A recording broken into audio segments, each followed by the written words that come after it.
এই পূজা, মা আসছে। হ্যাঁ সত্যি, কতদিন পর মা এই বাড়িতে আসছে। আমার না অনেক কথা জমে আছে মাকে বলার জন্য। অনেক অনেক অনেক গল্প করবো মায়ের সাথে। তুমি বরং এক কাজ করো, তুমি এক্ষুনি বাজারে চলে যাও। বাজারে গিয়ে নিজে হাতে সমস্ত কিছু বাজার করে আনো। আমি নিজে হাতে মায়ের জন্য রান্না করব।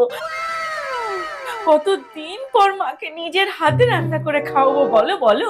আর তুমি বরং এক কাজ করো, তুমি বাজারে গিয়ে মাছ মাংস যা যা হয় সব কিনে নিয়ে চলে আসো। আমি মায়ের জন্য নিজের হাতে পোলাও, খাসির মাংস, তারপর মুরগির মাংস, ইলিশ মাছ, ওই যে সর্ষে বাটা দিয়ে ইলিশ মাছ, চিতল মাছের মুইঠা, তারপর হচ্ছে মানা মানা ওই পনিরটা খেতে ভীষণ ভালোবাসে। পনিরটা নিয়ে এসো কিন্তু মায়ের জন্য, ঠিক আছে? সমস্ত কিছু নিজের হাতে রান্না করব। হ্যাঁ হ্যাঁ।